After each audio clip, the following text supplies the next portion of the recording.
afternoon, everyone. Welcome to our executive committee meeting. We're going to start. Courtney's running a little late, so we'll start the meeting, and she'll take over when she gets here at 11:40. So we'll do roll call. Let's see, everybody is here except for Courtney right now, who will join us later. Public comment on matters not listed on the agenda. Is there any member of the public wishing to speak? Hi, Bruce. Hello. Welcome. Bruce Carney, for those who I haven't met previously. Well, you know, the passage of SB 237 certainly wasn't the best news we've all gotten. And the CCA advocacy community is, you know, sending lots of emails around to each other, some of which say, well, how did that happen? Why did the powerful CCA lobby not manage to stop that? The other thing that's been sent around that I find really interesting is there's a chart showing the RPS achievement of most of the direct access providers in California as of 2016. And a large number of DA providers haven't even come close to meeting the RPS, which raises the question, well, how can they get away with that? What is the penalty for failing to meet the RPS? I'm vaguely aware that there are these 3-year compliance periods, so maybe if you really fail in 1 year, but you get A's in the next 2 years on average, you've done what you needed to do, but I'm not clear on that. And so if the board or staff has a chance to address that, perhaps so I can share that information back with the advocacy community, I would find that helpful. It doesn't have to happen here or orally, but it's certainly a big concern, and that's all I have to say. Thank you.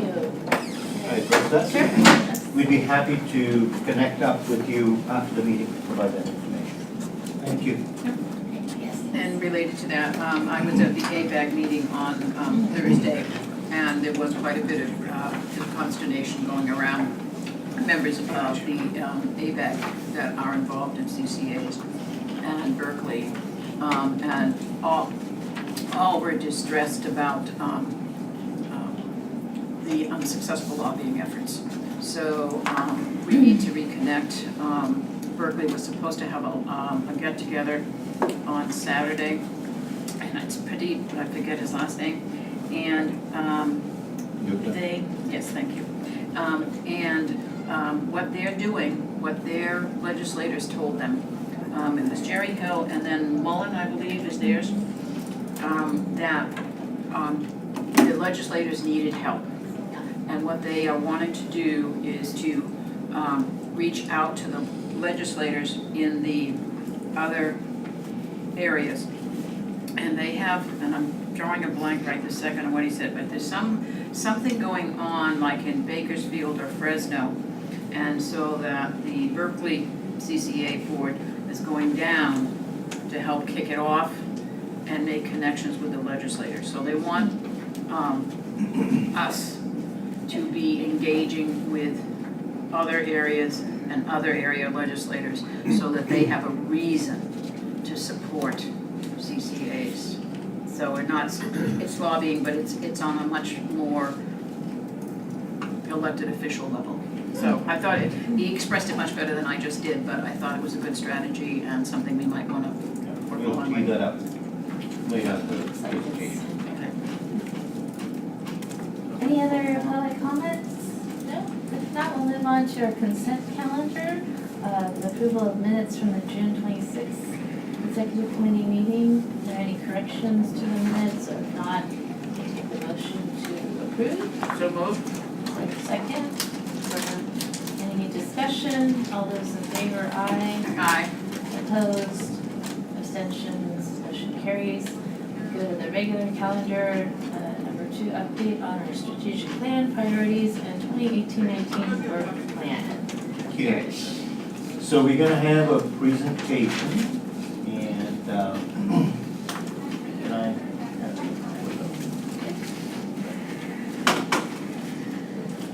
So hopefully we'll have a lot of discussion on this.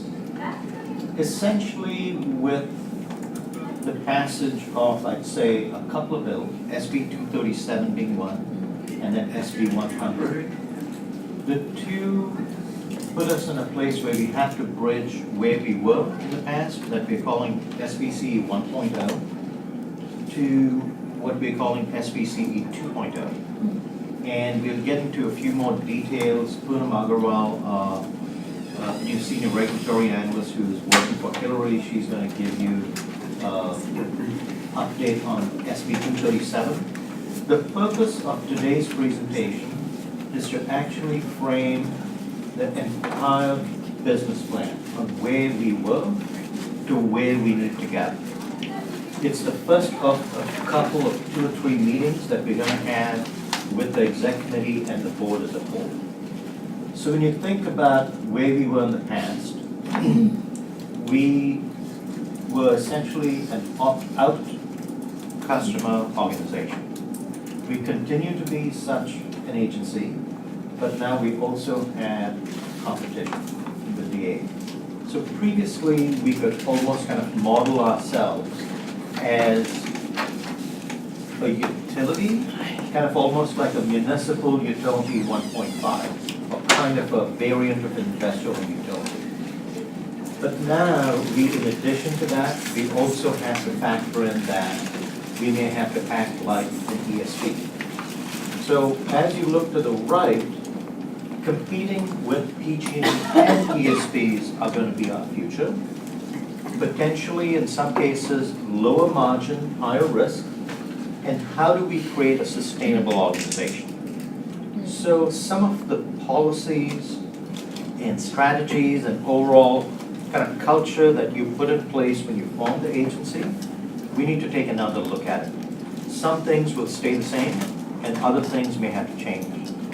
At this point, I think our mission statement stays the same. We don't have a change in our mission statement, but we may change some of our strategies, change many of our tactics, and reprioritize and reallocate resources. So today's meeting is to set that up for the exec committee, and we will talk to the board in subsequent meetings about this. So we're going to talk about Senate Bill 237 and the current direct access program, and Poonam's going to go through a few slides. And then we're going to come back, and what staff has done is we have looked at our work plan over the next 6 months. And we've divided it up, and we said, okay, what do we need to do kind of different? And also give more visibility to the exec committee and board on what we're doing in the next 6 months. So it's a combination of informing you about some things, and we'd like to get some feedback also. But let's start with SB 237. Thank you, Girish. Good morning, everyone. My name is Poonam Agrawal, and as Girish mentioned, I just joined less than a month ago as Senior Regulatory Analyst. I'll be working closely with Hillary and the rest of the team here. And I'm excited to do my first presentation for you all on SB 237. As you know, it passed last week, or was signed last week into law by the governor. And sorry, what was that? Okay. I'm really up close. So the statute adds 4,000 gigawatt hours of maximum annual limit to the statewide cap, raising it from 24,000 gigawatt hours to 28,000 gigawatt hours. So that means by 2020, DA customers will be able to access 4,000 gigawatt hours. The commission, the CPUC, is required to open proceeding by June 1st, 2019, implementing the statute and allocating the cap between the IOUs. And so our preliminary information indicates that the commission might start implementing that within the next 1 to 2 months. So they're getting ready to gear up on it. And Can I ask a really dumb question? Why do they think in terms of IOUs? When you because say allocating between IOUs. Sure. So the 4,000 gigawatt hours by statute means that the utility customers that can apply for DA can access this 4,000 gigawatt hours from the IOU load directly through direct I transaction. understand, but it's no longer just the IOUs. It's all this, do we always get excluded from any of the thinking on this? I mean, Some of these are now our customers, many of these are now our customers. CCA customers. I think it's by service area, and so it's each of the 3 major investor-owned utilities service Because they don't know how to areas. think beyond the IOUs, I guess. Well, it may also be that the individual CCA territories are small enough that to chop up the statewide allocation by CCA would leave enough flexibility to account for the differences in demographics across CCA territories. But, or it could be historical precedent. Just saying. Oh, go on. Sure, and I'll mention this in the next slide, but typically, historically, the allocation is done by utility retail load relative to statewide load. And as the commission moves forward in the proceeding, through comments, we can raise issues like the ones that you're raising, whether the CCAs should be given a certain amount or limited to a certain amount, et cetera, whatever we feel the strategy should be.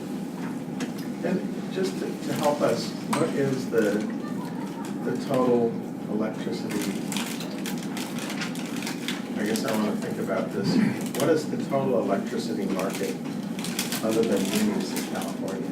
Right? Other than what? Other than munis. How much load is served excluding existing DA customers and muni customers? So what's the total traditional available market for IOUs and CCAs? Maybe that's the other way. I believe the number is 138,000 gigawatt hours Okay. for the state, and the current DA portion is 24,000 gigawatt hours. So it's about, with this new cap, it will be about 16%. Currently, it's 13%. Okay, so you said 138, More like 185. Was that the number? I'm thinking 134. 185,000. Thank you. Statewide. and that includes IOU customers, CCA customers, DA or not? Yeah. The 185. Yeah, Includes DA, yeah. Yes. We have a slide with the numbers that we can share with you if you're interested in that as I'm well. sort of interested in the right now, right? So how is the overall pie chart changing here?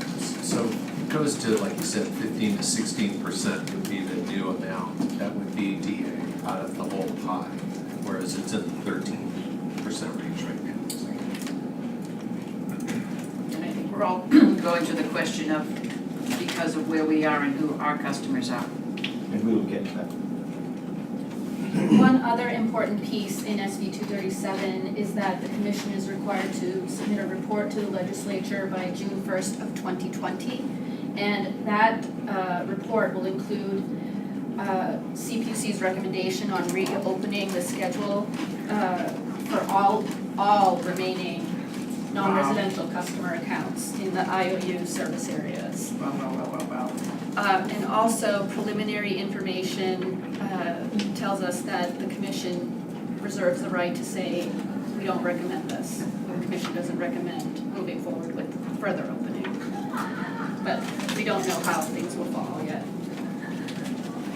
Any questions before I move on? It's also worth noting that even if they did recommend, we would likely need another law to be passed to actually implement that. So Oh, it there would seemed to be another seems- step there. That seems to be no problem for the legislators. Well, we'll have a second chance at it. That was an important point. Thank you. So in terms of implications for SVCE in PG&E's territory, based on past precedents of allocation by retail electric load, PG&E's allocation is estimated to be about 1,500 gigawatt hours out of the 4,000 gigawatt hours available. Each CCA, as you know, will have a different impact based on the type of customers that they have. And the specific percentage of customers and load to leave SVCE will depend on the individual customer lottery number and the load specifically.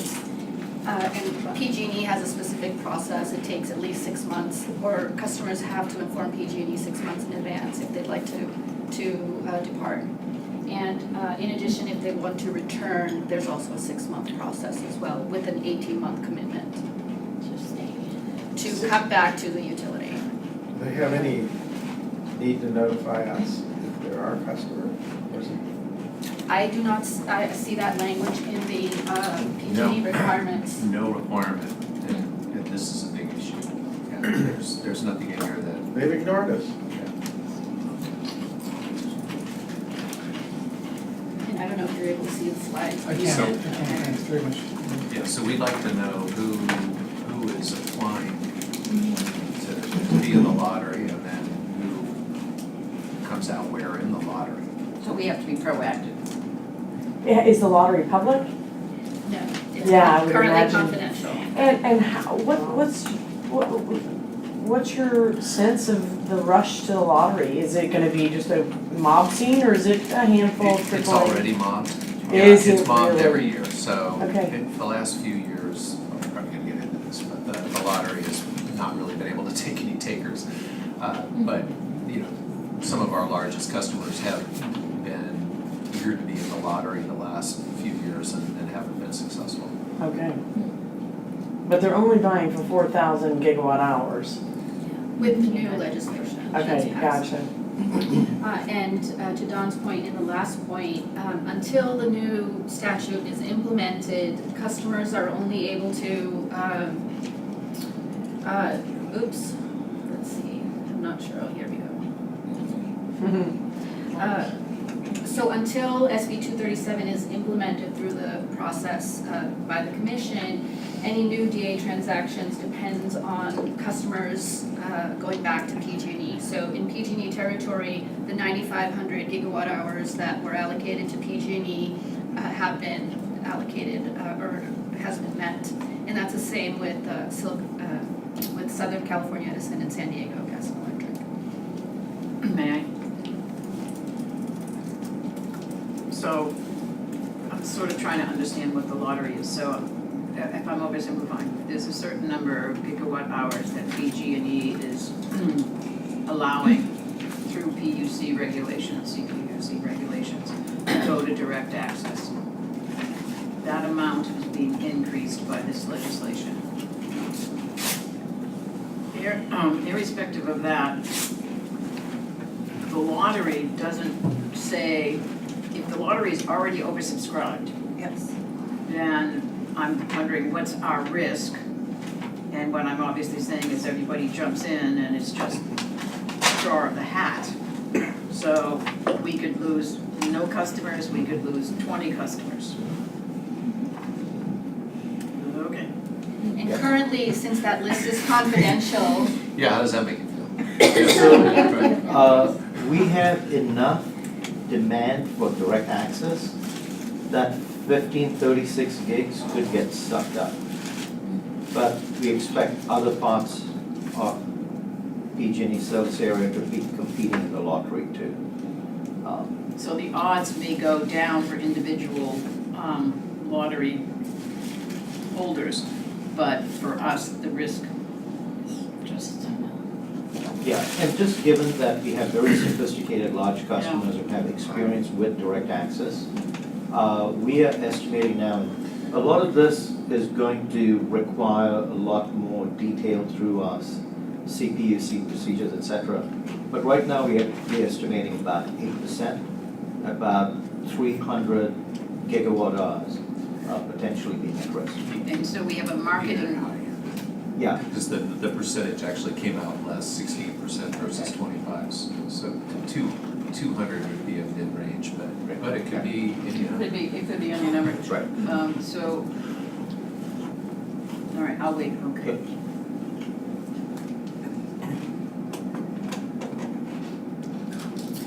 this chart shows a timeline of direct access in California. The program started in 1996 by statute, and in September of 2001, the program was suspended amidst the energy crisis, and it wasn't reopened until about 10 years later when SB 695 was passed.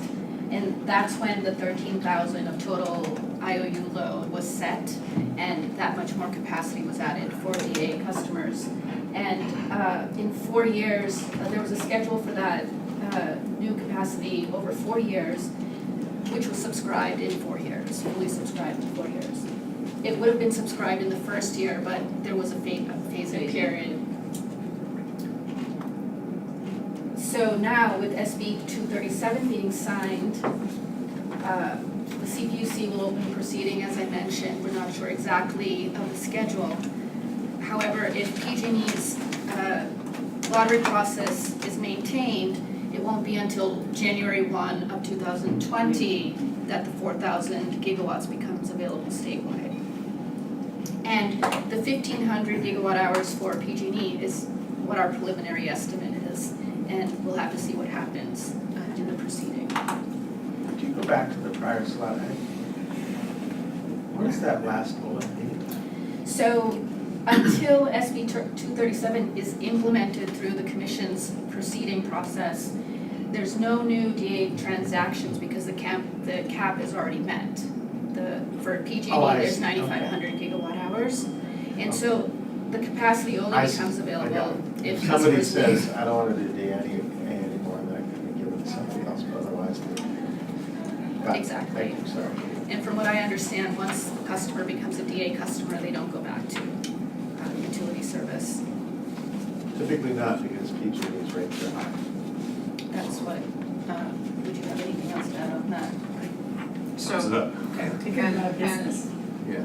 as I understood, DA doesn't necessarily is not necessarily, so there are vendors that approach us to sell us power. Those vendors are gonna go to the potential DA clients, and they're gonna say, we can give you greenhouse gas-free power, or we can give you renewable power. And it's gonna depend on the Or we'll give you company's, coal power. well, it's gonna say, it depends on the corporation's philosophy as to what kind of power they're willing to buy versus a bottom line approach, which would be coal. Yeah. That's where we're, Yes, and we'll get Or into. more realistically, in this state, gas. Right. Just to be Okay. fair. We'll talk about, part of this overall presentation is our work plan for the next 6 months, looking at how we're going to address 237 in addition to some other changes. And the questions are great, that's what helps get into the details. So we discussed this. Now, in terms of potential next steps, as you can imagine, we need to determine an approach to engage with the commission and a more mid to long-term legislative approach. We want to determine how we'll engage with some of the CCAs or with Cal CCA broadly.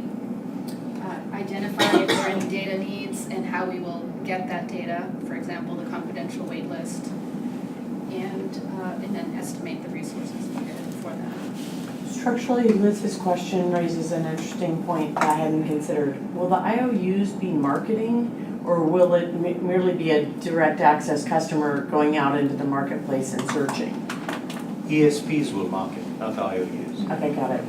So we don't have to worry about IOUs suddenly putting up billboards and saying, call us and, well, yes, we do. Yeah. Well, they may do retention strategies. Yeah. It's interesting because they can't compete directly against a CCA. CCA, but they can right. against a direct access provider, an ASP. Well, they're really, somebody who now, who won the lottery now has 3 choices, right? us, IOU, Mhm. Silicon Valley Clean Energy in this place, MPG. and ESP, Mhm. direct, going direct. And there's about 21 ESPs in California. So far. We've talked about next steps. These are next steps that we've teed up from the regulatory side, legislative side. But maybe more important is the organization as a whole and how we pivot to a different kind of way to manage our organization. So in addition to what we call the traditional CCA approach, we also need to consider taking more of an ESP approach. And we'll be asking you for some resources to accomplish that.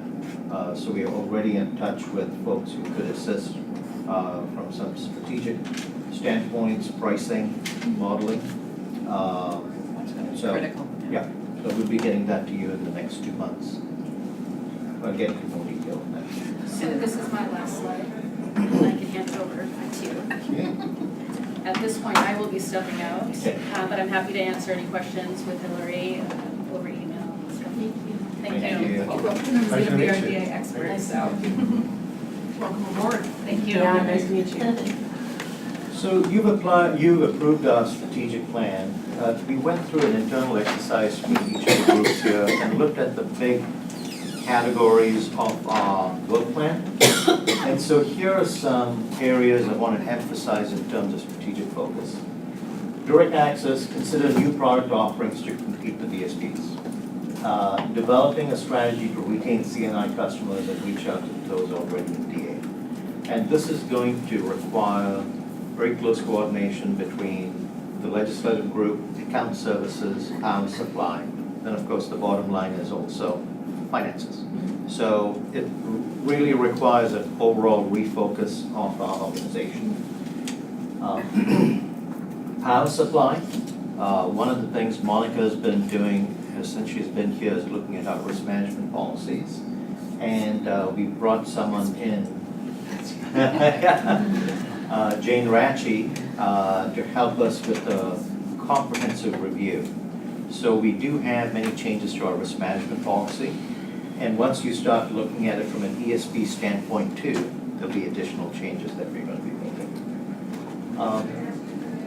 Evaluating the power supply portfolio mix. This is a strategic kind of issue. We want to make sure that you are aware of if we continue with our current portfolio mix, what's that premium we're paying? Because now, as Dawn provided in the budget from a few weeks ago, there's a big squeeze in our margin. Our margin's been hit 50%.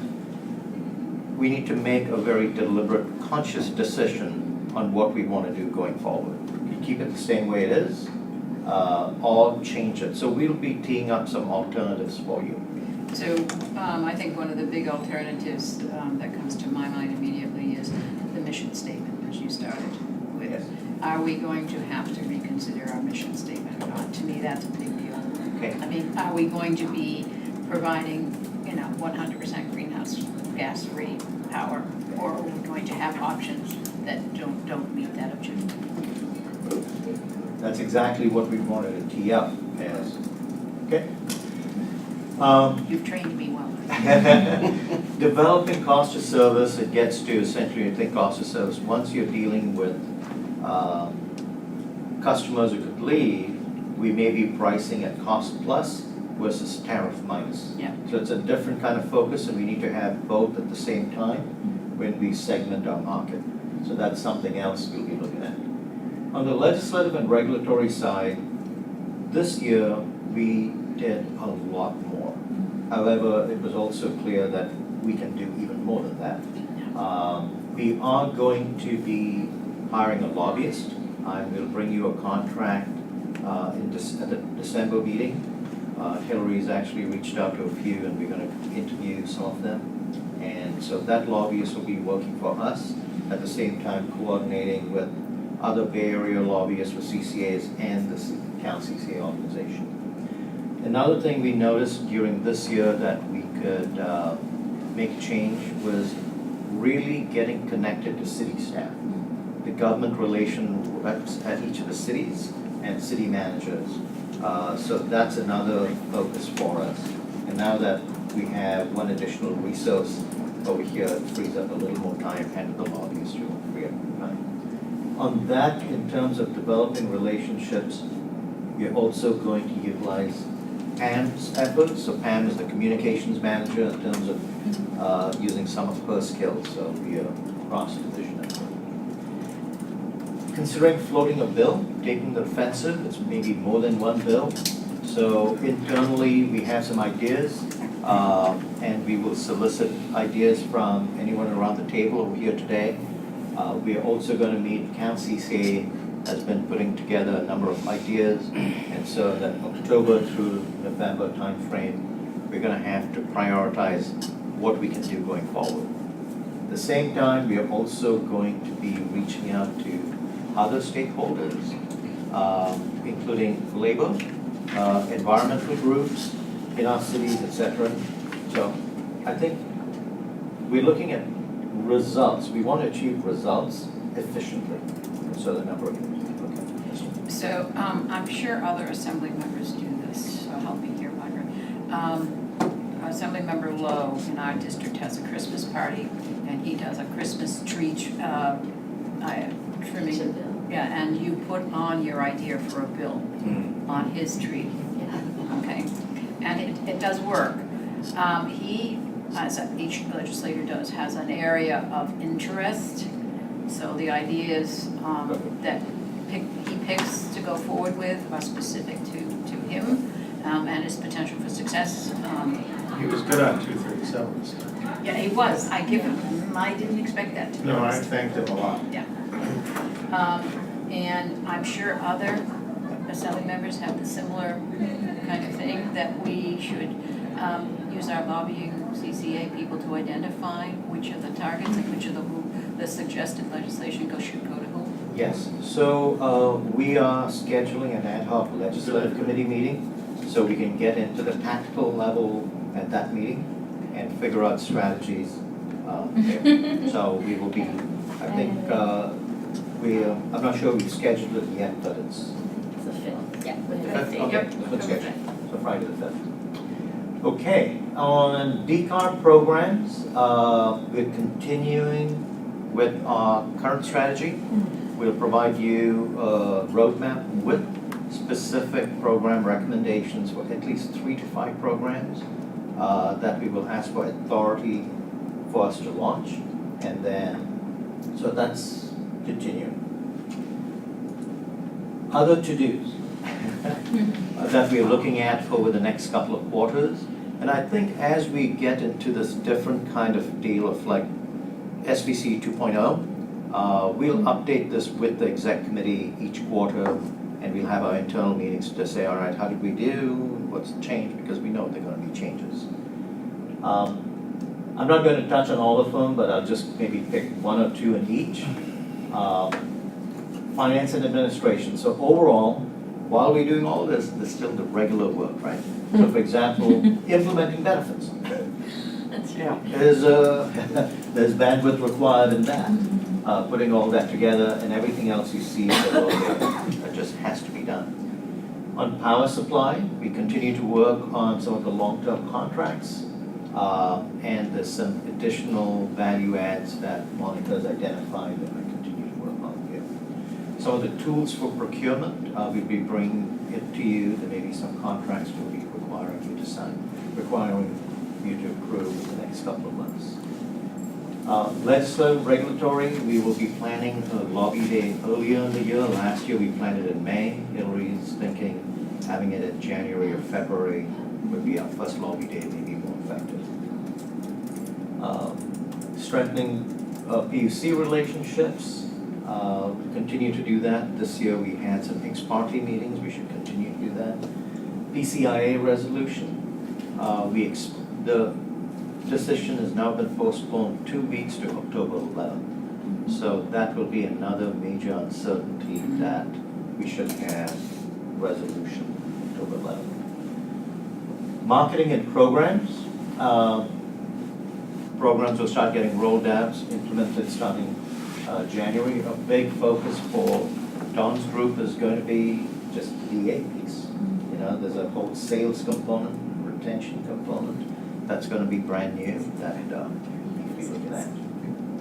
At the same time, you approved an org chart. You know, we're going to take a look at it to see, okay, the skill set that we need to move forward. So we're going to take another look at that.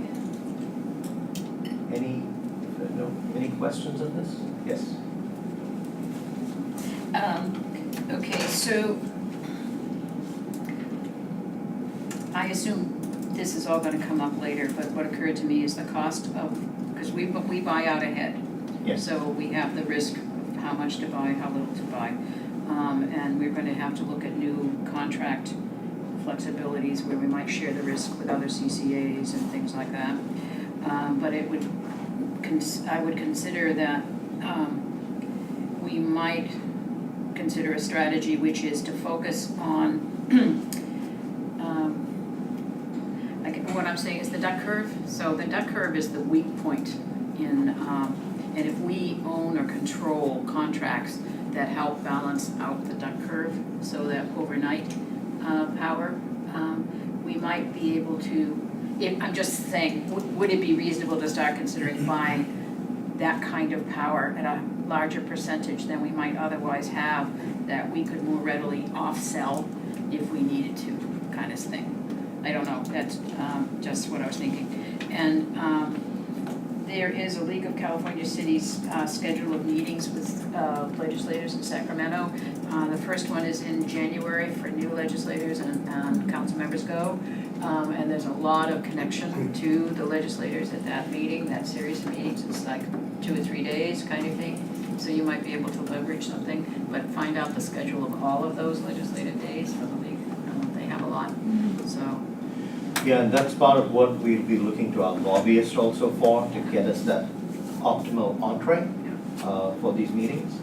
On your other comment, we'll take that into account. Monica, would you like to comment on that? We certainly are looking at a solar plus storage, 2 of them actually, that will bring to the board in October, hopefully, as well, and that will help with that duck curve.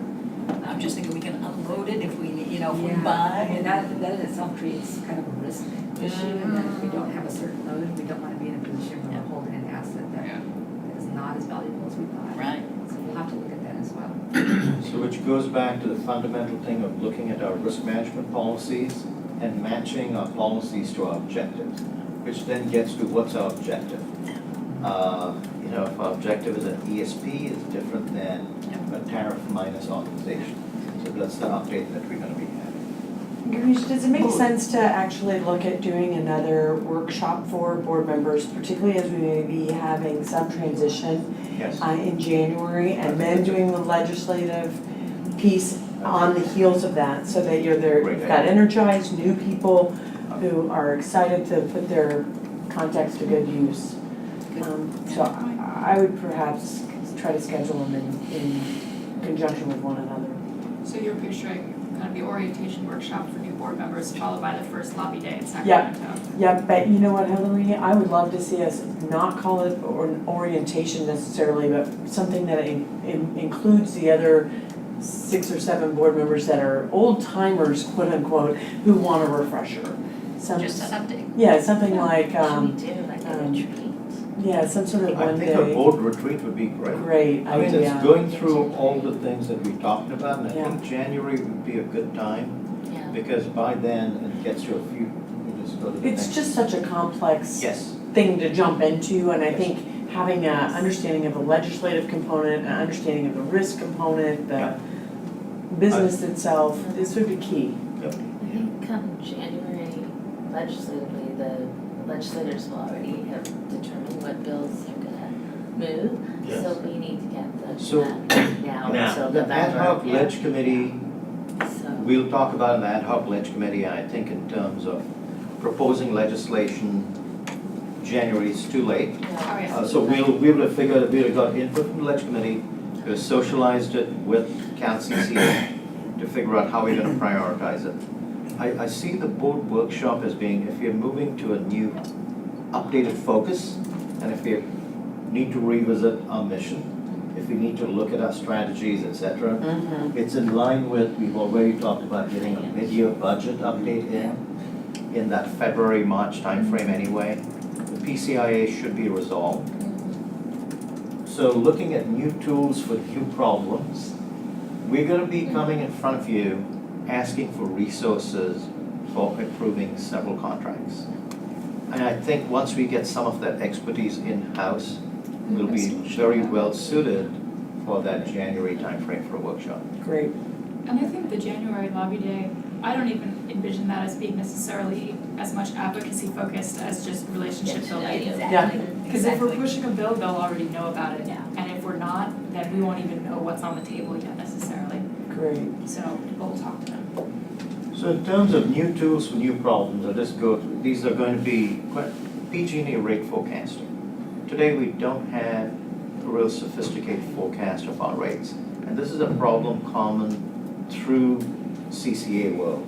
So multiple CCAs, we're looking at hiring a consultant who has expertise, who can provide a a PG&E rate forecasting service to multiple CCAs. Software to improve supply procurement. We are looking at some software which has been used in other markets where there's competitive retailing going on. We have some familiarity with it, so moving outside. One of the things we talked to you about once we had Monica on board was to bring in some of the work that's being done by PEA and some of the models they use. So we need, this is the core part of our business. I think we need to bring some of these models in. Cost of service, I talked to you about. Lobbyists, talked to you about. Design products for DA. This is a different consultant who would provide us strategic advice on product development. So different customers may want different kinds of products. Some may want index product. Others may want what's called a bandwidth product, which is you have a minimum and maximum demand where there could be a flat price for that and everything outside of it could be an index price. How do you develop the risk premium for that and who's carrying that risk? If we're carrying the risk, we may have to charge a premium. If they're carrying the risk, it may be an index deal. So modeling that in the whole portfolio and being able to have suppliers who can provide those products and have Dawn go and sell those products to our service, that's that designing products for DA. So that's a different consultant we're going to bring in. So both those folks will probably be papered up and contracts brought to you either October 24th or November 10th. I think times are the essence of both those. Customer engagement and web portals. As we go forward, I think we should be getting our decarbonization mission. And I think we've set aside $5 million for decarb programs, and the strategic plan that you approved and the budget that you approved included a customer resource center. And so making sure that we develop that. I think when we're talking about bending the carbon curve, there's a lot of providing information that customers can use to make decisions. The IRP, we did a compliance IRP, but we need to look at a bigger picture kind of IRP, which includes distributed energy resources, behind the meter, and some of these new kinds of duck curve products, let's say. Data management.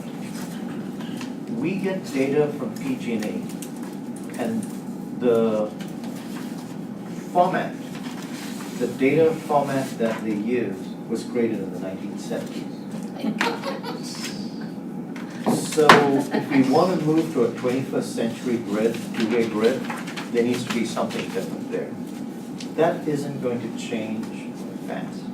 So in addition to us doing the best we can with existing data, data management could be a real core competency for us to develop.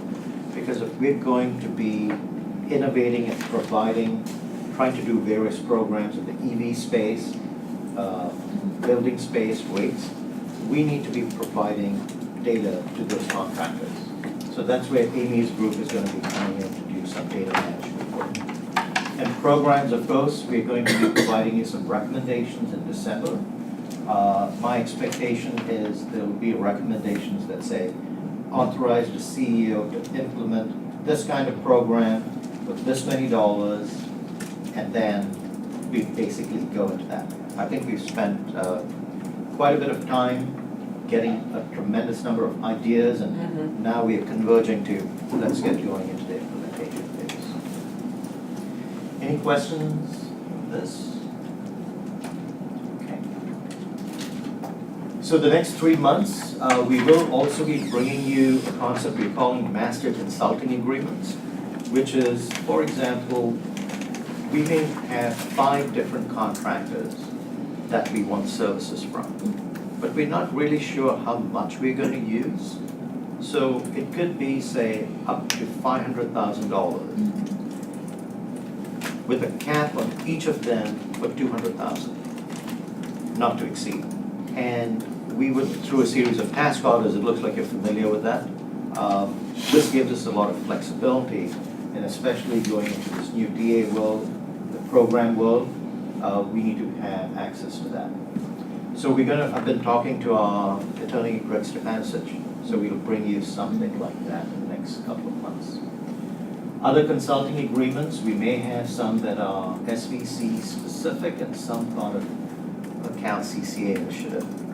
For example, the PG&E rate forecasting. We may do some direct access consulting that is common to multiple CCAs, but we may also have some that are very particular to us.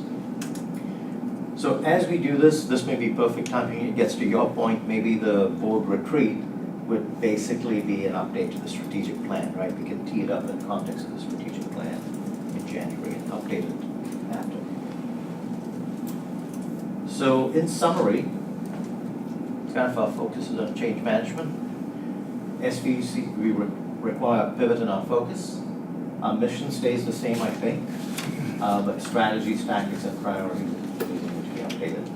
And there'll be some shift in resource allocation. We did bake in some of this into our budget, so we utilize that flexibility you've given us already.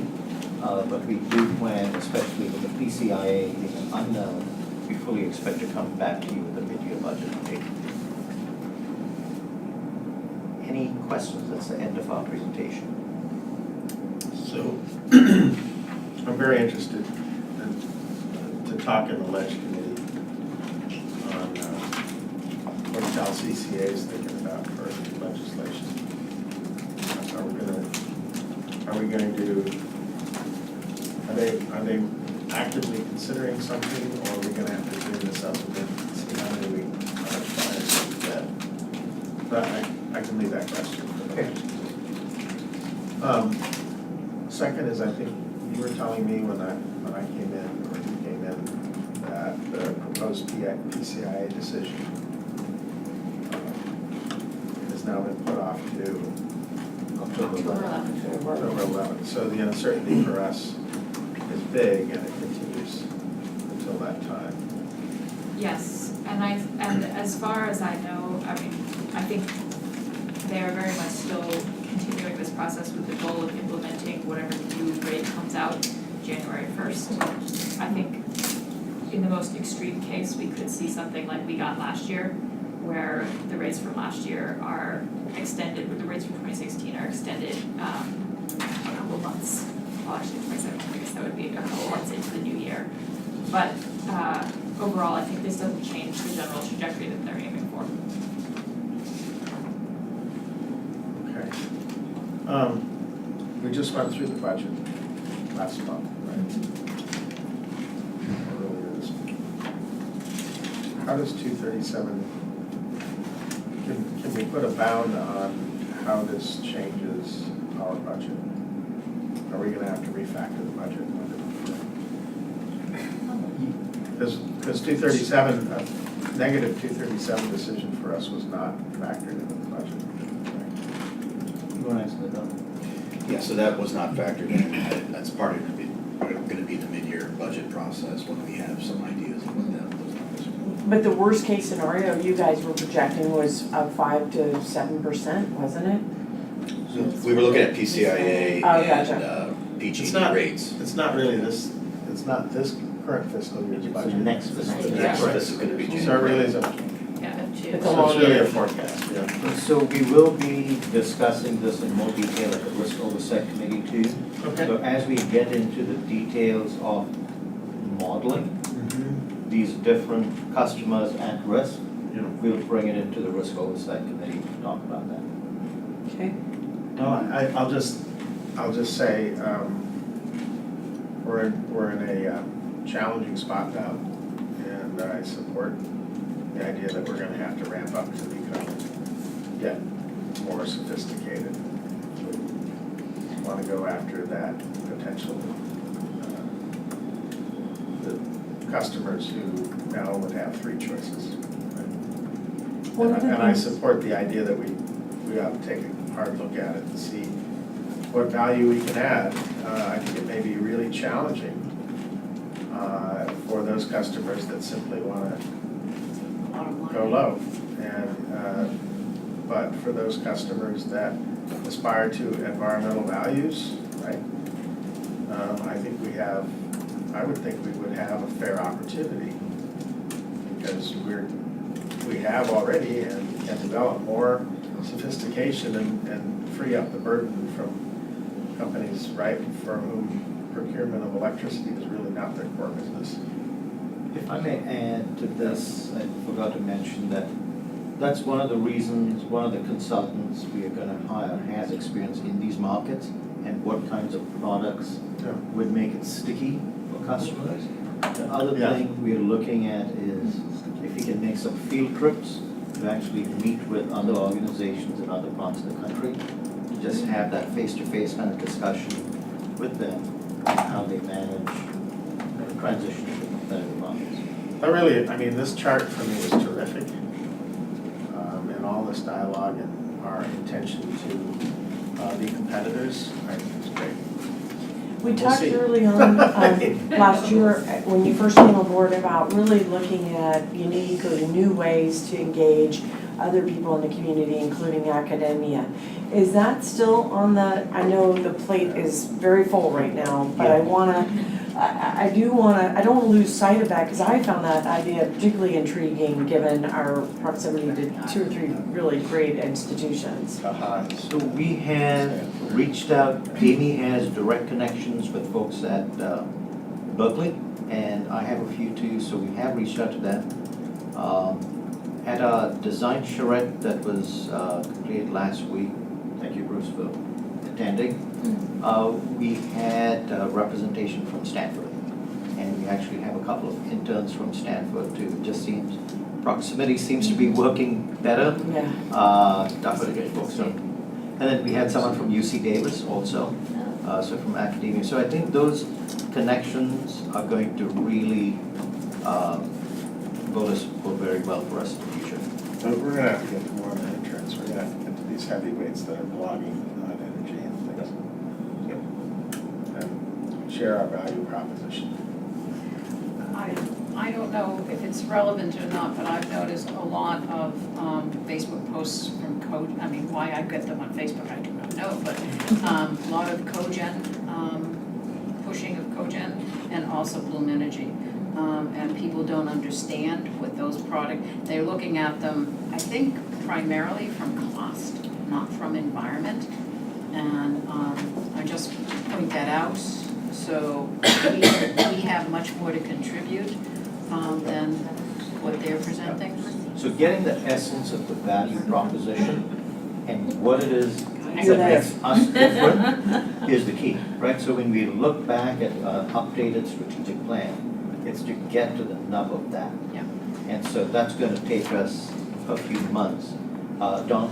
I was gonna say, remember, there's a direct access gas community out there too. So there's direct access electricity providers, there's a lot of direct access gas suppliers. And they've been real thorns in our side, even though they don't compete with us directly. They like to put up a lot of fear, uncertainty, and doubt. It's an issue we had in one large opt-out. The gas community actively supports fuel cells. The gas community actively supports cogen. Both these things are taking us in the wrong direction, as you know, environmentally. So I think when we move into a more competitive world, the landscape's going to be broader than just electric service providers. Although I think it is worth pointing out that the resolution 4907 that we had a fight with back in January about the scheduling with which a new electric service provider needs to come on, that has delayed the founding of new CCAs, but that also applies to ESPs. So there will be some lag, even if direct access is reopened on new DA providers coming into the state. And there may also be a multi-year phase-in. Are they, we're gonna have to, what prohibits a DA provider from coming in, an ESP? It was that resolution that was passed in January that requires new electricity suppliers to participate in the year-ahead forecasting for RA. Yeah, so. The ESP is considered just like a CCA, we're providing electrons and signals. We're throwing in the basket with Enron. It just delays the entry, it doesn't prohibit the entry, it just has to. Go through more hoops. Gives us time to prepare, at least. Can I make a just build on your suggestion. I mean, one way that I'm familiar with in companies, when they want to get academic engagement, from people who are leaders in the field, they form an advisory board, right? I don't know that we have enough clout ourselves to do that, but I'm wondering if all the CCs, Bay Area wide or CCA got together, do you think there'd be enough interest in attracting academics to be counselors or advisors to us on programs and procurement and all of this stuff, or do you think that's hard? It'll be hard. I think we can resurrect that. Soon after I came in, I was talking to East Bay and Los Angeles to create a statewide kind of group. And I think just priorities like the Green Book that PCIA overtook us, it just wasn't our priority list. Our own efforts with the institutions, it's tough to get. I think you're right, we're just too small. I'm thinking if somehow we could get the engagement of somebody who's a real proponent, who's a friend of ours, like Mark Jacobson from right. Stanford, as a starter, to help us, and the engagement has mutual benefit. When he goes and gives his very popular lectures and things, and he understands, he came to my Rotary Club not so long ago, and we have a lecture with him in the city. Why not just set up an evening panel or something? Well, he is, Tee so up he's a coming few on, I think key- in my city, he's coming like on the 18th of October or some such thing. But I'm just thinking that anything we can do to start to get mind share and have these academics understand what we're up to would be helpful. Yeah, I know we're busy, and No. maybe it's not. Yeah. No, I think it's an hard. and. I think it's more Okay. answer is more, So, that's what yeah, when you happens. say more bandwidth, I Yes. think, the folks that send people to the likes of E3 and the CPUC and the legislator to be, all of these folks, there's an ecosystem of people. And my feeling, having gone to a few of these, engineering lectures at Stanford, is we're often forgotten in the discussions. I think we've seen that in this, how this legislation was crafted. We're like some small asterisk or afterthought. So I will add academia into Creech. I also wanted to kind of relate it, I want to bring up something else, which is I'd like to enter into an MOU with a couple of organizations, one being Prospect Silicon Valley and another being Plug and Play Technology Center. The third may be Joint Venture Silicon Valley, to basically look at overall, when we're looking at our decarb programs, it's all about leverage and innovation. If these are existing organizations that do it, you know what the goals are. So that's something I'll be meeting with them over the next month or so. Love it. And part of what we bring to you in December would be kind of an MOU. All right. Fantastic. Good. And so connected to, there may be, depending on what we can do with Cal CCA or a Bay Area caucus, maybe an MOU with an academic group. That could also work. All right. Thank you. Thank you. Hope we're done with that. Okay. So I think the next item we are here to discuss is the board elections for next year. Before we get to that, can we do Yeah. public input? Sure, Bruce, what would you like to say? A couple things, thanks for the opportunity. I don't believe anything was mentioned about the fact that when load departs from a CCA, there is no PCIA payment. Am I correct in that? So that's a financial threat that CCA bears that PG&E doesn't, because they invented this way to get the money back. Yeah. Which just makes this threat even more important. The other thing I wanted to say is that during the time that I was leading the Sustainability Task Force in Mountain View, we spent a lot of time trying to understand how cities' greenhouse gas emissions tie to direct access within their borders.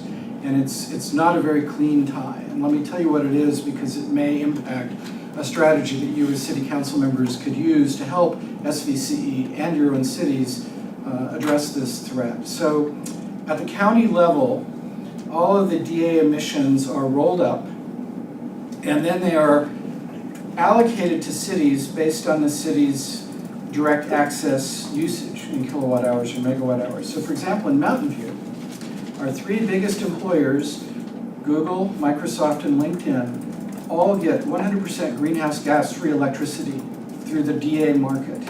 And yet, because they use such large quantities of DA electricity, and because the whole county is not carbon-free, Google, Microsoft, LinkedIn, and Mountain View get this big greenhouse gas allocation that we don't deserve.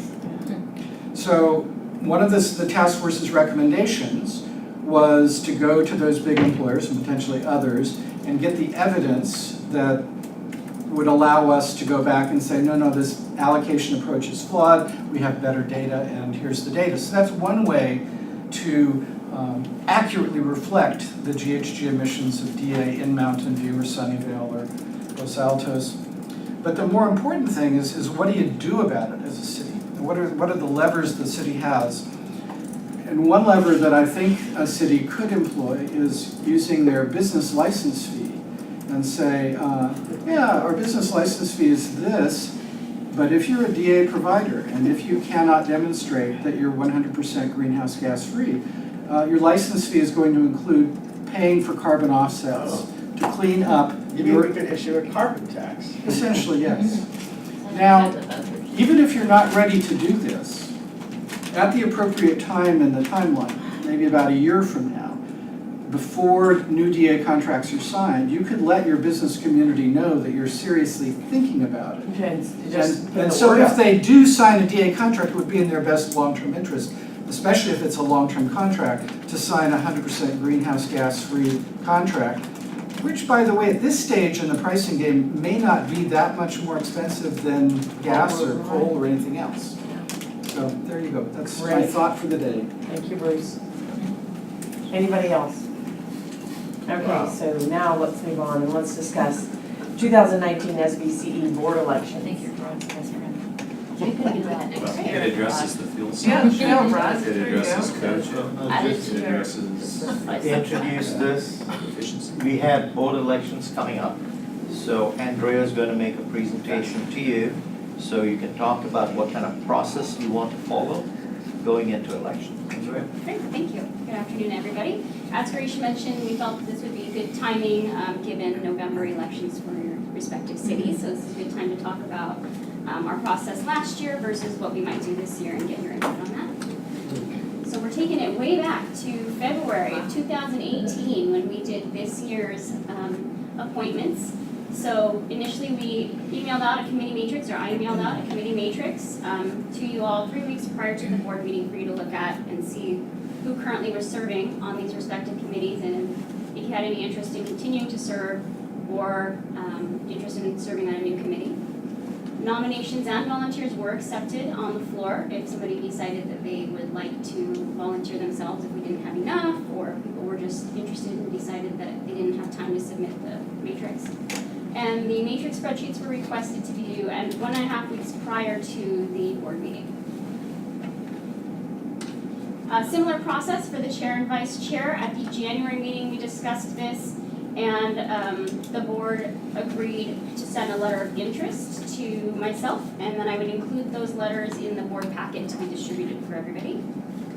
And those letters of interest were also due 1.5 weeks prior to the February board meeting.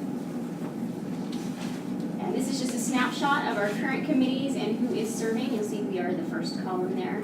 So it just lists you all by name and who is serving on each respective committee, as well as the time and how often the group meets. It's a really good distribution, actually. It's great to see. We worked hard at that, I think. No, it's good.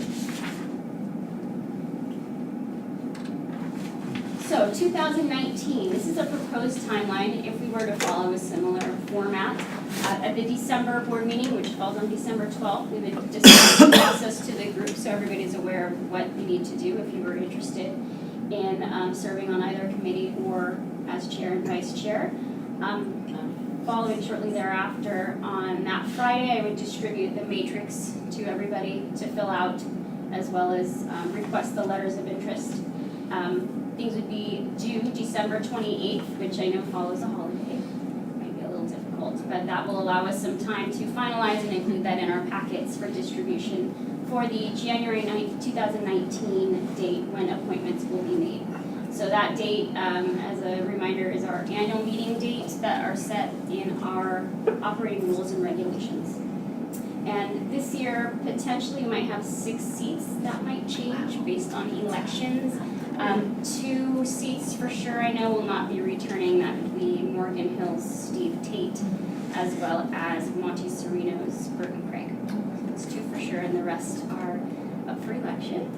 So, and then the member agency and governmental assignments vary, which in the past, I don't know if you remember, we requested to move the annual meeting date to February based on that, because we won't have everybody in January, but it was general consensus of the board to leave it in January, so we might have a mix of new versus old members coming in at that time.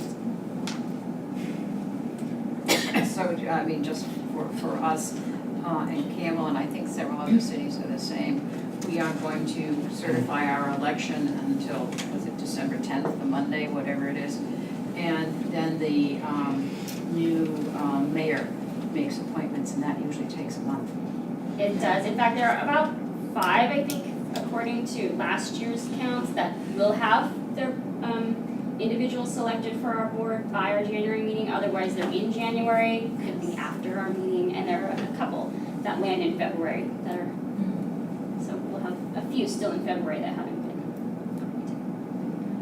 been. But according to this, we will make our elections on January 9th. January 9th, yes. That's We because of decided the that, rules. that last year? Yeah.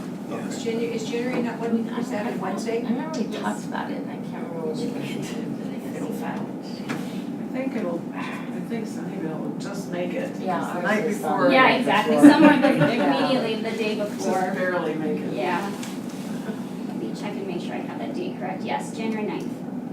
Yeah, I'm not sure Los Altos Hills will have theirs solidified yet, but I feel confident that I would be chosen to stay on at least for another year. And then So we old may be the chairs only die city. Fast. We're so slow in Los Altos Hills. Well, I guess, I mean, if there's not a new appointment made, Doesn't the old matter. director stands, right? Correct. All right. We had in Mountain View, the way it was written, the policy, or the charter bylaws, we read it as the council has to select, not the mayor. And so we actually had the entire council do that, and that took time. Yes. So I don't think we got to do it until later in January. Is that really the way it's written, or can the mayor I don't make know the about Mountain appointment? View. In my city, the mayor makes all the appointments. In And Los Gatos, the normally- mayor makes all the appointments. And everything else in Mountain View is that way, but the way the bylaws apparently are written for us here, SVCE, it says the council, and that's why they have it as the council. Okay. We missed that. So can we look at that and We of change course, that yeah, and read it, because. Whatever your process is, right, we defer Yeah, to you your defer to your process. town. Yeah, that's an interesting question.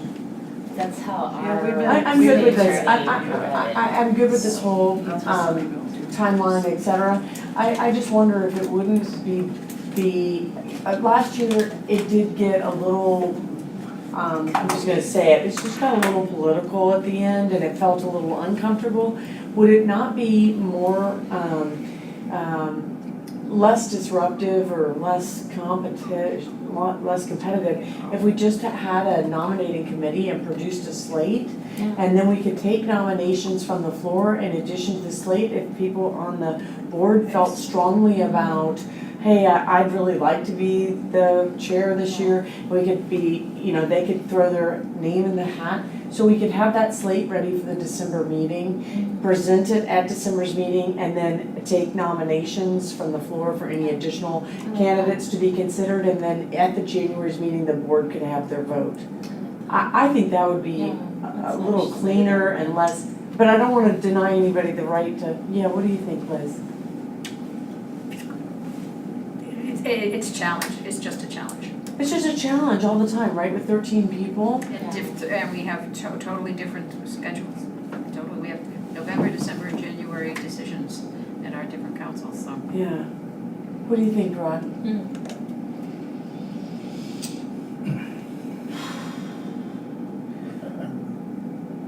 I guess I'm open to any suggestion. If you have a nominating committee, effectively what you're doing is concentrating decision among a few. And so, Well, we're still so young, we can because go either way. typically the nominating committee's recommendations stand, right? So, Well, I'm just suggesting it because we're still so young, we could go either which way. We can leave it as a free-for-all, which is fine with me. I don't have any care. I don't care how we get there. I just want it to get done in a way that doesn't create controversy or conflict amongst directors. And while last year's worked out fine, certainly from my point of view, I'm not sure if other people felt slighted that they didn't have an opportunity to campaign or get a majority of support, or spent the year feeling like, I don't like who we ended up with. But I don't know. Just to be clear, right, if you say we're gonna have a nominating committee, then the appointment of the nominating committee could be political. Right, So right, that's- yeah. Okay, At this That's point, the I only almost thing. like the open-ended. keep it open. Okay, I'm good with that. I just think right now, open-ended is okay. I'm with Liz. I think leaving it this way is, I know it is messy, it is kind of awkward for whatever new people come on. But on the other hand, in some ways that's easier because you can say, oh, well, it's. So it is? It's a little bit more, less, I don't know, I guess more, it just seems more democratic to do it this way, and democracy is messy. Okay, well, let's go with this plan then. Yeah, one other, I don't know, I would like to see if we can streamline as committee assignments, because we spent 2 hours at that Oh, meeting. yeah. Can we just have everybody submit? If they don't submit, then, the chair just assigns folks, and if you have a problem with that, you talk to the chair directly, but I don't really want to hash that out at a meeting like we did last So I time. don't remember, sorry, do you mind, what did, so, So everyone was supposed to have Fill out, submitted yeah. their, Yeah, and right. not everybody did. So at that oh. meeting, I went through oh, every well, single then I think we committee. just make it clear, if you don't submit, you're not eligible, or you'll get assigned by the chair. Or take what you get. We could add that in, so, Yeah, would I you don't be wanna comfortable with deal that? Yes, yeah. Because we went back and forth at I don't- meeting, and it just I don't took forever, remember and that. It was just, If the exec committee would like to do that, we could update this presentation and then present it to the board in November, that's great. so they'll have an idea of what's coming up in December and January. So, question, with the new, let's think about that for a second. So if we keep it, by letter of interest for the board, and the chair and vice chair, you would probably want the new chair to make the appointments, right? Well, who gets appointed? The executive committee's laid out. No, it's all. That's it's all. It's all. We all did it that CEO. one meeting. But we know it's the chair and vice That's chair. it. But And then the it's other- 3 additional seats? Mhm. Okay, got it. Okay, so 3 additional seats there. A risk committee is 5 of us? Yes. Finance is 5? 3, I Four, Four. that's 3, finance Like I said, I'd like to see Okay. consideration given to anybody, right? I don't. I Yeah, think yeah. Assignments from the chairs. Okay. You submit, you fill out the form like we did Fill before. out the form, but just recognize that, when we come to vote, it could be that we're missing people on committees, and that it may be, right, that we could hit up, a chair could hit up people to add, but I think we all ought to be, have an opportunity to put our name in for any of these things? So, yes, you should make your request, but what happened last year was a lot of people didn't turn in their forms.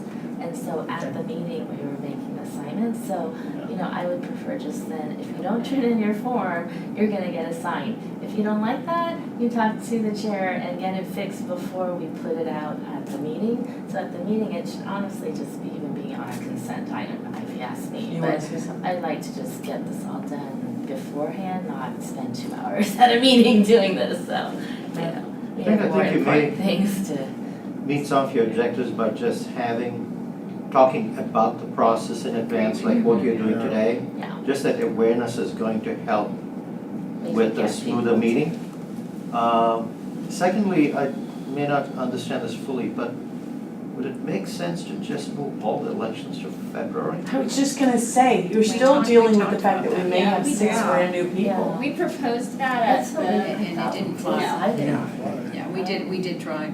So could I wasn't there at that point, but it just seems to me like There's a lot, you have all the committee members, all the board members would have been selected by your respective city councils, Yes.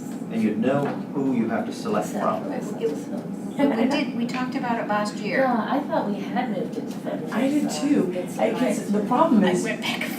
we're gonna have a meeting, we're gonna have a meeting in January, possibly, potentially sitting with 3 new faces that some of us may not even know. 4, maybe 5, maybe 6 new faces, right?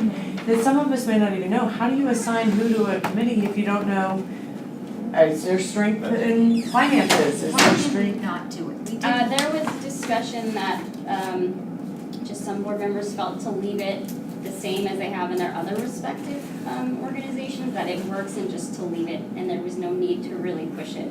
And that those that were already serving, could make those decisions. You know, a But last year compromise. wasn't an election, pardon me. Last year We wasn't an didn't have as election much year. board There turnover. wasn't as much of an issue. Well, can I But make still, a there's turnover, suggestion? but one thing you could do is say, we're gonna appoint the chair and vice chair in January, and then Committees and- do committees, or do at least supplemental committee assignments. in What February. about agendizing immediately for our full board to discuss, moving the entire process to February and taking the roadmap you've laid out and just calendaring it so that we end on the February board meeting, using the same formula, if we can get the board to agree. I think given that we have potentially, You for just sure, like holding 2. that gavel for another month. No, I'm happy to hand it over. Take it already. I think I'm gonna be absent for the next 4 meetings. But why not just try to pass it as a board at the October meeting here? If We that's could try what you want, we Bring it can up talk again. to, Try it, and if Greg they say and no, then we bring it say, Yeah. okay, well then we'll assign the executive committee and the executive roles, but hold off on committees until February? How do you feel about that? That would feel like a good compromise to me. I mean, we talked about this in February, so Say that it's a again? very long Huh, term. If we And cannot get honestly, the we're board not to gonna- move the whole thing to February, then we'll proceed with the election of your chair and vice chair In January. in January, and committee assignments will take place at February's meeting, when members have been seated. Why don't we See, I just think- propose that? Okay. I think that makes some sense. All right, because- let's do it that way. I mean, honestly, right, you're the vice chair, so very likely you're gonna be the chair, right? And then the question is, who's gonna become the vice chair? We are gonna, I mean, I personally would feel very uncomfortable supporting anybody as a vice chair, frankly, on the executive committee who hasn't done this for a couple, 3 years, right? We're running this business, and so. Yeah. I mean, that's just my own opinion about it, but it seems to me like most members would probably be comfortable picking among the incumbent board members but certainly when we get new members in, we're gonna wanna throw them up on the matrix. Yeah, I'm with you. And they're gonna want to Right. be. Sign up for everything. No. And you'll love this committee so much. Yeah. I mean, it's just my thought about it. Nancy. So when we have our onboarding process, wouldn't it make sense to include, these are the committees and these what they do? Of course, you're right. I think, you know, And so that's Exactly. another factor for selecting from among the incumbents to run the organization in the executive roles. What I've seen done effectively in other agencies is, while we can have a workshop and a retreat and all of that, right? Hopefully, it's a little more advanced and Well, you or your staff is taking time with each new board member to bring them up to speed on our history, how we got to where we are, what our mission statement is, where we've been challenged in the legislature. What's an You don't need to IOU have all of versus us. a DA versus We don't need to have all of us review that, right? But I think it'd be really, if I was a new member coming in, Yeah. I'd sure want to have a 2 or 3 hour, or they could do it together, I mean, I think that's almost a given, that maybe we can add this to our, and then committee assignments as part of that. I think we can do a half-day orientation, no Same problem. thing we did for the CPAC, right, Correct. exactly, the same So- concept. with Jeopardy at the end. Of course, Is it, There you We go. played Jeopardy, we had a Jeopardy. I remember. That was good. That's tough, that is a really. so is the exec committee saying that we will bring in a recommendation, or your recommendation would be chair, vice chair in January, committee selections in February. The alternatives are move everything to February or keep as is. Yeah. Those are the other two alternatives, and this is what the exec committee. Okay, so I think what we're saying also is the chair, vice chair, and the executive committee Yeah, I like that idea. would be set in At January. January's Right, in meeting. January. And all the other committees in Right. February, that's the exec Right. committee's So recommendation. when you write the report, that's the recommendation of the executive committee is this. The alternatives are stay as is or do Move it all all in to February. And just to confirm, would this be just for 2019 or? The idea, I think what's nice about this is, one, we learned from last year, which was not an election year. This time it is an election year. We know we're gonna have this issue every 2 years, so this is a good intention to address that. What else? Is that an action of the exec committee? I like I it. move, Second. Hold on. I mean, no, I Bruce wants to second, say or something. whatever, she moved, I said, whatever. Whatever, it's done. Good. I know You Bruce get that? wants to make a comment here. Yeah, I wanted to ask, in addition to the bylaw cleanup that Margaret indicated might be necessary, what would be the voting status of, say, Burton and Steve at the January meeting, since they will no longer be city council members? Do you want to clean up the bylaws to say you get 1 extra month after you've been replaced on council? Or have their alternates sub in for them? Or what exactly would you expect to see from them or the potentially Yeah, 4 other termed out absolutely. people? I assume their alternates would be already in seated at that point. I will check, I think this may also be a legal question, Yeah, so it is. we'll check with Greg on that. Yeah. So Burton's already gone, so why wouldn't his Steve. replacement You go. already be identified by January? Because the council may not have done it yet. Well, they have, This is they have Monte from Sereno, December. everything I- moves a little slower. I know, but they're transitioning the same time we are. They're transitioning on December 8th. So it's reasonable that they would have an So appointment let's say by their January. first, let's say that December 8th is their last meeting for the year. Yeah, I And always their do first the meeting, call. the next meeting is after our board. it's January 8th. I think they're the first and, I know my council may do the same thing, and so mine we doesn't we have, don't doesn't have, have a we vote. don't have a council meeting prior to first SVC board. Ours, you just get appointed, we don't have to do council. Yeah, it's messy. I owe Steve a call, so I'm gonna call him and ask what his town's timeline is, what his city's timeline is, and Well, we should- my we should- assumption is Steve Tate. He's in Europe until the second week of October. Oh, thank you Should for that. surely consult our. Okay, I will maybe send him an email. Yeah, what you got, Nancy? So I got an action item for staff to review the bylaws. And if this matter isn't covered, I think probably what would make the most sense is to remove the calculation of a quorum for that maybe 1 month. where there are people turned out, but not, Interesting. you know, I mean, but there's not a replacement name. Yeah. Cause I don't know that we will come up against quorum issues, but, We could. but we could, I mean, that's kind of that is a gap. And it would be a shame not to be able to do any business whatsoever in January if we need to do something. And then secondly, to Bruce's point, I'm not sure I am aligned with you that there's cleanup required, on changing the bylaws to let the mayors appoint. I actually prefer to let the entire council appoint. And I would offer a variation on that, which is simply to follow the City. appointments per city.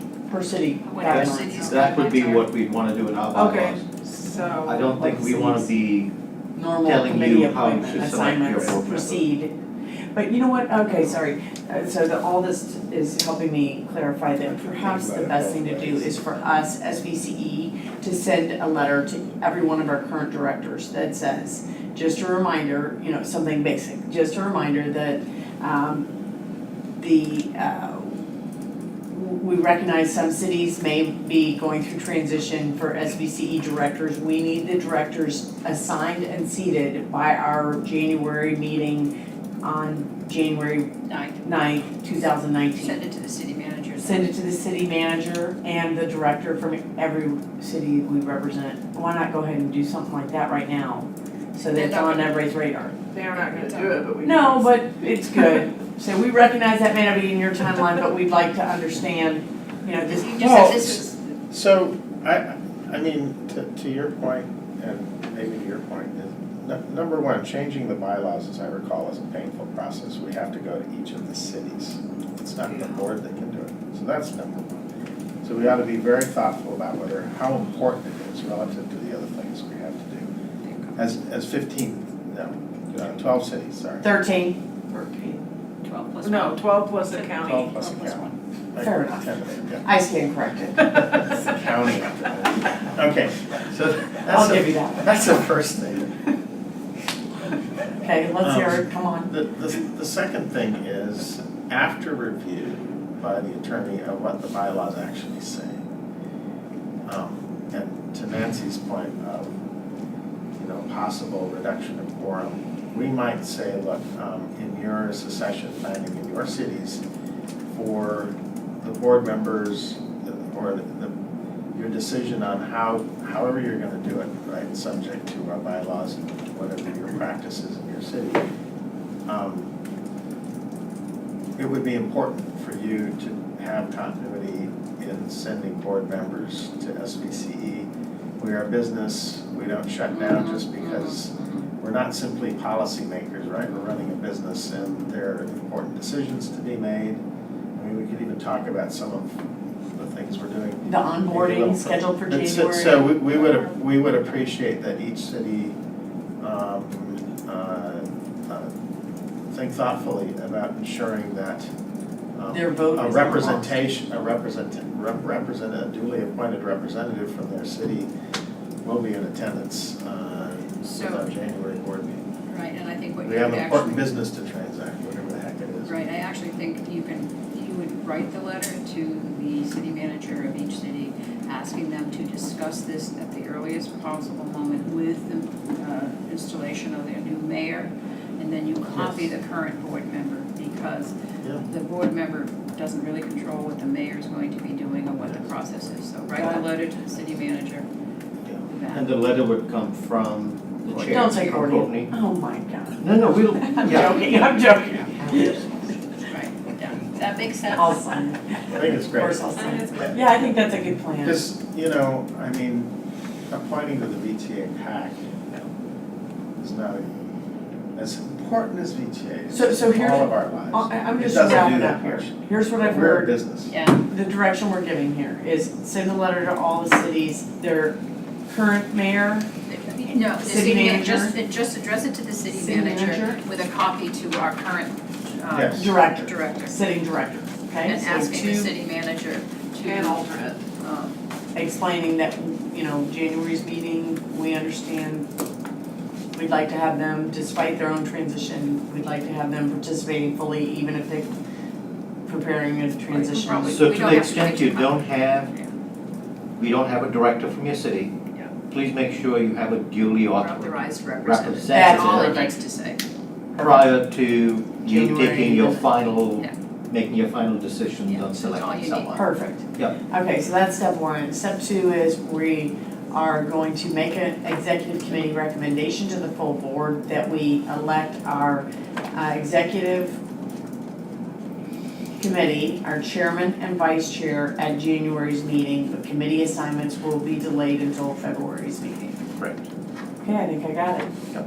Does that match everybody's, Yes, everybody feels good about that? subject to, I mean, again, subject to review of bylaws, right? Sure. Yep. Okay, Need to think about. okay, anything else? Any Due other, due diligence Let's see needs what to happens. be Okay. Yeah. any staff reports or comments? We just from like to anyone hand out, this is a one-pager that at the July board meeting, after we provided you the GHG inventory, we said we would communicate to each of your city Oh, managers. yes. So this is going out to them.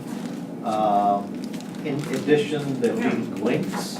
This is customized for each city. Yep. There'll be links to the spreadsheets that have the GHG inventory. And we are also offering up to meet with them. I'd like to meet with the city managers. This is awesome. Yeah, so these numbers show savings for this fiscal year. So the year is October 1st through September 30th. But these are the savings that have been accrued in your community, GHG savings, participation. Yeah, so everything's been customized for your respective jurisdictions. So we've done this for all 13. And the thought is that we communicate this to, or, you know, that 12 this plus 1, gets sorry. passed out in a, Let me give you Montessori notes. That happened last night at Evan's event.